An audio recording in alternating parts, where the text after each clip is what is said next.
Welcome to my channel again math for studies. Now आज हम करने जा रहे हैं हमारा सेकंड पार्ट, जो कि हमारा हमारा कल फर्स्ट पार्ट कंप्लीट हो चुका था। आज हम करेंगे अपना second part, that is the black aeroplane.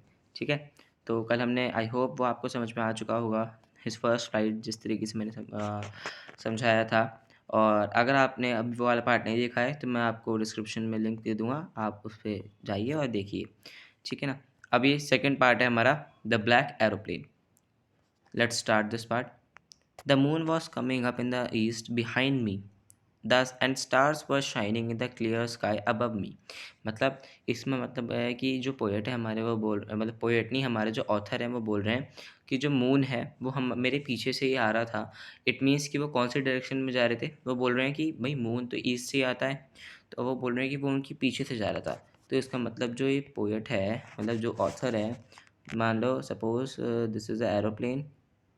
ये थोड़ी ड्राइंग मेरी गंदी है, सो डोंट कंसिडर इट। ठीक है, suppose this is a aeroplane और उसमें क्या हो रहा था, मतलब वो जा रहा था वेस्ट की तरफ। हमें कैसे पता चलता है? क्योंकि ईस्ट की तरफ से क्या होता है, ईस्ट की तरफ से मून शाइन होता है। वो बोल रहे हैं कि वो वेस्ट की तरफ जा रहे थे, वो उनके पीछे से मून शाइन होते हुआ रहा था। Suppose this is moon and ये मून कहाँ से निकलता है? ईस्ट पे से। तो जब ये मून ईस्ट पे से निकला तभी तो पीछे से आएगा, इनके पीछे है ना ये, और ये जा रहे थे वेस्ट की तरफ। ठीक है ना। And stars were shining in the clear sky above me. Stars जो है मेरे सामने टिमटिमा रहे थे। There was not a cloud in the sky. एक भी बादल नहीं था स्काई में, आसमान में एक भी बादल नहीं था। I was happy to be alone high up with up the sleeping countryside. मैं बहुत हैप्पी था कि इतना सुहाना मौसम है और मेरी जो ये फ़्लाइट होने वाली है बहुत इजी होने वाली है ना। और मैं इतना ऊँचा उड़ रहा था कहाँ पर? Sleeping country side. Country side क्या होते हैं? देखो, कंट्री साइड वो होते हैं रूरल एरियाज़। रूरल एरिया का मतलब गांव है ना। रूरल एरिया गांव। तो गांव के ऊपर वो उड़ रहे थे, तो वो ये बताना चाह रहे हैं कि वो गांव के ऊपर से उड़ते हुए जा रहे थे। ठीक है। I was flying my old Dakota aeroplane over France became to England back to England. मतलब मैं अपना जो डकोटा, डकोटा क्या है उनका? एरोप्लेन। डकोटा, तो ये डकोटा क्या है उनका? एरोप्लेन। जो उनका पर्सनल एरोप्लेन था उसका नाम था डकोटा। ठीक है ना। और उसमें बोल रहे हैं I was flying my Dakota old Dakota aeroplane over France back to England. मतलब वो फ्रांस से इंग्लैंड जा रहे थे।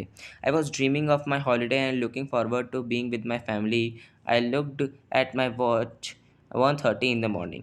मतलब उनको क्या था, वो ये सोच रहे थे कि मैं आराम से जाऊंगा, है ना, टाइम पे पहुंच जाऊंगा बिना किसी दिक्कत के अपनी फैमिली के साथ। मतलब वो प्लान कर रहे थे कि वो अपनी फैमिली के साथ एक अच्छा सा डिनर ले सकें। ठीक है ना।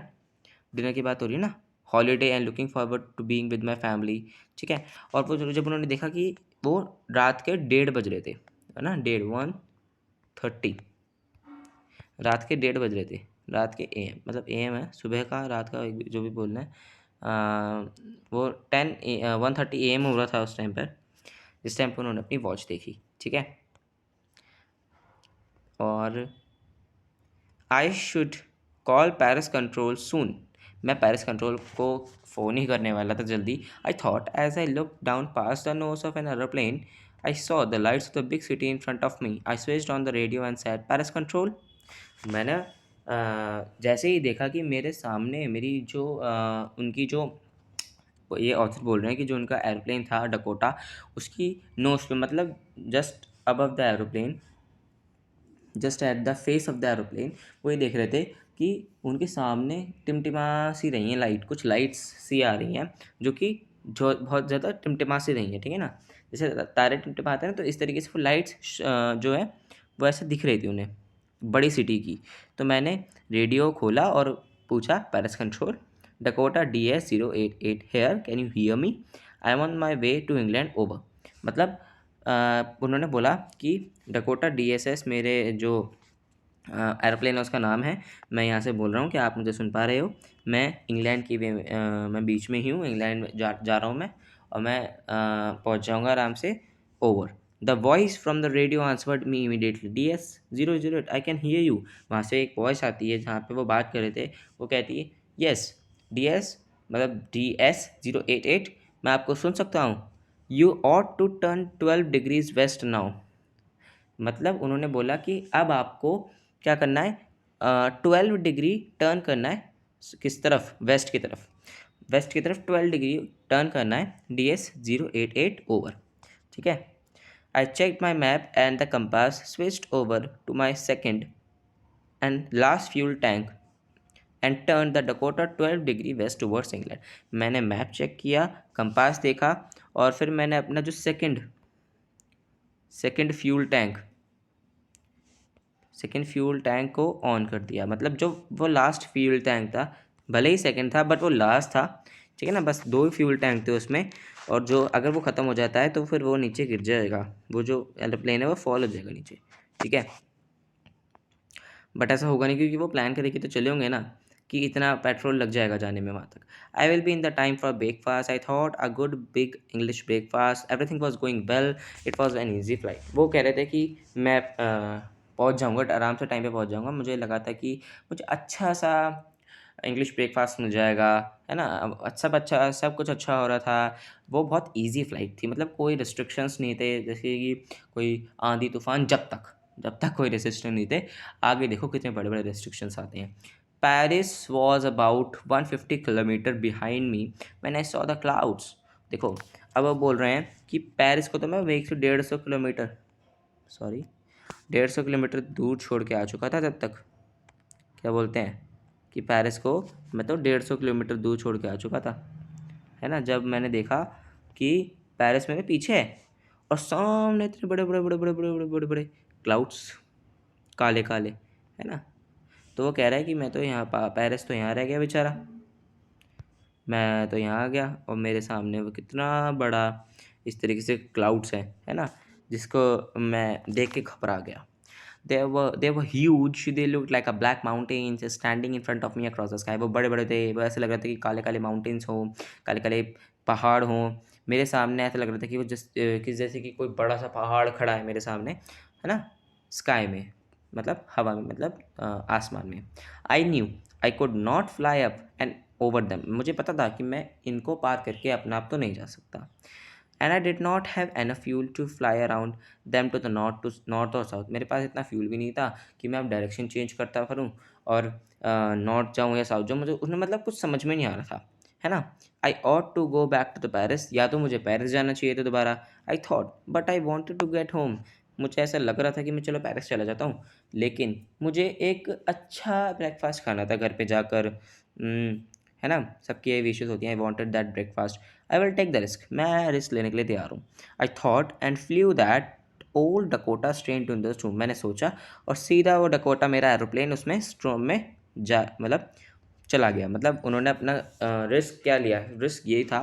क्वेश्चन आता है बहुत बार, what was the author risk, what was the risk the author talking about. मतलब किस रिस्क के बारे में बात कर रहे हैं ऑथर, ये आता है क्वेश्चन। ठीक है ना, किस चीज़ के बारे में ऑथर बात कर रहे हैं, तो ये यहीं से आएगा बस कि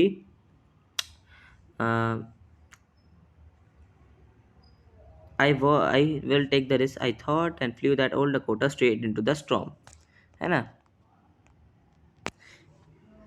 straight to the storm. Inside the cloud, everything was suddenly black and it was impossible to see anything outside the aeroplane। मतलब जिस तरीके से वो उसमें घुसे, किसमें, स्टॉर्म में, तो उन्हें क्या लगा कि सब कुछ काला काला हो गया है। हमारे क्लाउड, मतलब क्लाउड्स तो वैसे भी काले थे, और उन्हें अपने जो शीशे हैं उसके एरोप्लेन के, उसमें से कुछ भी नहीं दिख रहा था बाहर, बिल्कुल ब्लैक हो चुका था, है ना। जैसे ही वो क्लाउड्स में जाकर एंटर हुए तो है ना, यही रिस्क था उनका वैसे। Inside the clouds everything was suddenly black, it was impossible to see anything outside the airplane. कुछ भी दिखना मुश्किल हो गया था। The old aeroplane jumped and twisted in the air. I look at the compass. मतलब जो ओल्ड, भाई था तो पुरानी एरोप्लेन, अब इतनी तो जान है नहीं पुरानी चीज़ों में। वैसे तो ओल्ड इज़ गोल्ड है, बट ये वाला जो ओल्ड ये थोड़ा ख़राब है, मतलब ये ओल्ड है, और ओल्ड चीज़ें ज़्यादा जल्दी, मतलब उनकी स्टेमिना, जैसे ये एरोप्लेन है, इसका स्टेमिना ख़त्म हो चुका था पूरा। मतलब वो क्या था रहा था कि ओल्ड एरोप्लेन इतना हल्का बन चुका था कि वो स्टॉर्म में इधर से उधर, इधर से उधर, इधर से उधर, वो ऐसे ही जंप कर रहा था, वो कूदता उछलता फिर रहा था, है ना। मैं उसको संभाल नहीं पा रहा था, ठीक है। आई looked eight the compass, I could not believe my eyes, the compass was turning round and round and round. मैंने कंपास की तरफ देखा, मुझे अपनी आंखों पर विश्वास नहीं हुआ कि जो कंपास की नीडल है वो तो घूमी जा रही है round and round and round, कोई फिक्स डायरेक्शन है ही नहीं उसमें। It was dead.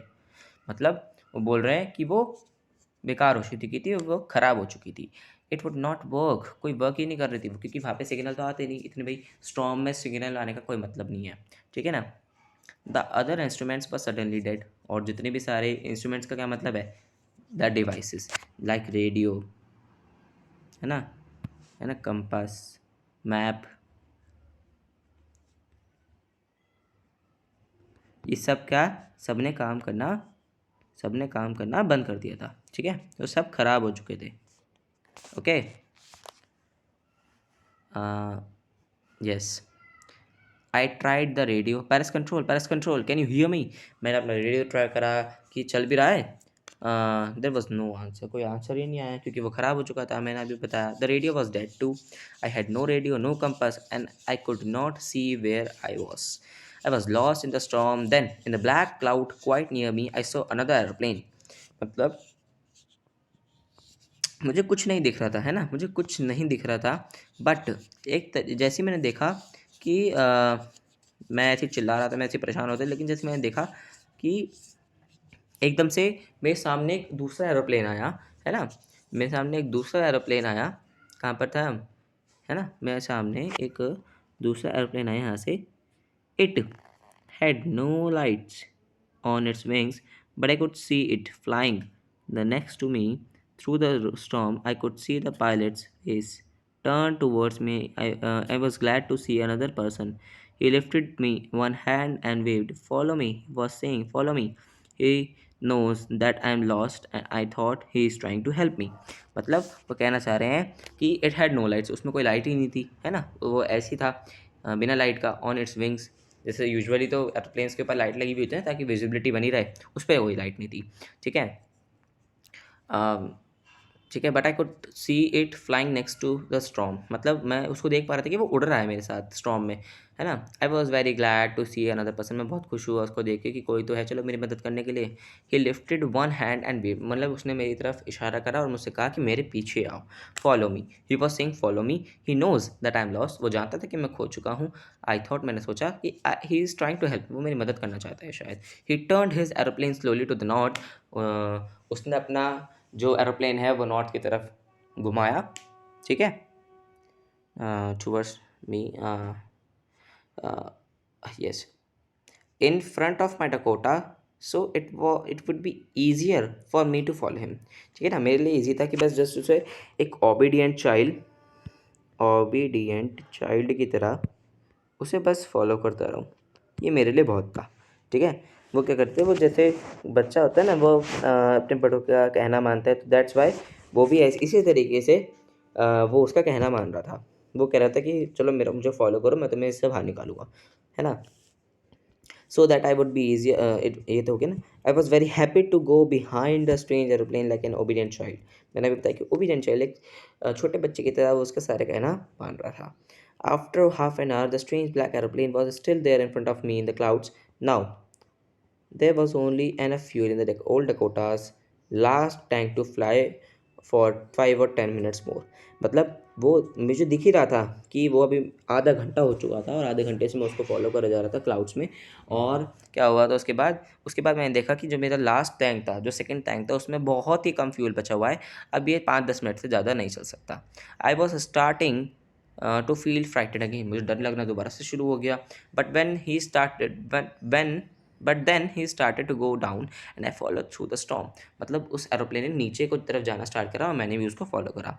Suddenly I came out of the clouds and saw 2 long straight lines of the light in front of मी, मैं एकदम से बाहर आ गया उससे, किससे, क्लाउड से, और मैंने देखा कि दो लंबी लंबी स्ट्रेट लाइंस, जैसे पैरेलल लाइंस होती है ना, जैसे होती हैं एयरपोर्ट्स पे, मतलब जो होता है रनवे होता है तो उस पर दो स्ट्रेट लाइंस होती हैं, तो वैसे रनवे दिखाई दिख गया उसको कि जैसे रनवे आ गया है ना, एकदम से जैसे वो स्टॉर्म से बाहर निकला। An airport, it I was safe, I turn to look for my friend in the black aeroplane. मतलब वो एयरपोर्ट था, अब उसने सोचा कि मैं सेफ हूँ, और मैंने देखा कि मेरा फ्रेंड कहाँ गया, मतलब जो ब्लैक एरोप्लेन आया था वो कहाँ गया, है ना। But the sky was empty, मतलब पूरा आसमान खाली हो चुका था, वहाँ कोई नहीं था। The black aeroplane was gone, वो जा चुका था। I could not see anywhere, मुझे वो कहीं नहीं दिख रहा था। I landed and was not sorry to walk away from the old Dakota near the control tower. मैंने अपना ओल्ड डकोटा लैंड किया और उससे दूर जाकर, मतलब जो कंट्रोल रूम था वहाँ पर गया। I went and asked a woman in the control centre where I was and who the other pilot was. मतलब मैं कंट्रोल सेंटर में गया, वहाँ पे एक वुमन बैठी हुई थी, मैंने उनसे पूछा कि मैं कहाँ हूँ, है ना, और मेरा where I was and who the other pilot was, और जो वो दूसरा पायलट था, जो वो ब्लैक एरोप्लेन का पायलट था, वो कौन था। आई वॉन्टेड टू से थैंक यू, मुझे उसको थैंक यू बोलना है। She looked at me very strangely, वो मुझे आश्चर्यजनक होकर देखने लग गई। एंड देन लाफ, और फिर वो हंसने लगी। Another aeroplane up there in this storm, no, other aeroplanes were flying tonight, yours was the only one I could see on the radar. मतलब उन्होंने कहा कि दूसरा एरोप्लेन, यहाँ तो कोई और एरोप्लेन नहीं था, तुम्हारे एरोप्लेन के अलावा और कोई एरोप्लेन मुझे रडार में नहीं दिख रहा था, ठीक है। So who help me to arrive there safely without a compass और a radio and without any more fuel in the tanks, who was the pilot on the strange black aeroplane flying in the storm without lights. मतलब अभी भी ये शंका है author को, that who was a pilot, है ना। तो ये ही थी हमारी स्टोरी द ब्लैक एरोप्लेन। इसमें पता चलता है कि किस तरीके से जब कोई मुसीबत में होता है तो किस तरीके से, या तो देखो अ, जो पायलट था वो कोई सुपर नेचुरल पावर थी, super natural power, super natural से मतलब है मेरा, जैसे कि भगवान जी करने आ जाते हैं ना मदद, ऐसी कोई सुपर नेचुरल पावर थी, या फिर उसकी वो इनर, मतलब इनर कंसाइंस तो नहीं बोलेंगे, इनर अचीवेबिलिटी थी, कि उसने वो अचीव करा किसी तरीके से, वो उससे बाहर निकला, ठीक है। तो उसकी इनर अचीवेबिलिटी थी कि किस तरीके से वो उस स्ट्रॉम से बाहर निकला, ठीक है। तो बस यही है इस छोटे से चैप्टर में, कि किस तरीके से बताया गया है कि देखो जो ये एरोप्लेन है ना, देखो ये वाला, यही तो है black aeroplane, the hero aeroplane in the life of the poet, no author, Dakota. मतलब डकोटा तो ये वाला है, वो क्या है, वो स्ट्रेंज एरोप्लेन है जो कि नहीं मिल रहा था, ठीक है। तो बस यही है आज की इस छोटे से चैप्टर में the black aeroplane. I hope you all guys like it, and अगर आपको अच्छे लगे तो आप एक लाइक ज़रूर दे देना और शेयर ज़रूर करना, ताकि और लोगों को भी इस चैनल के बारे में पता चल सके। Okay guys, now I am closing my section, and till then bye bye.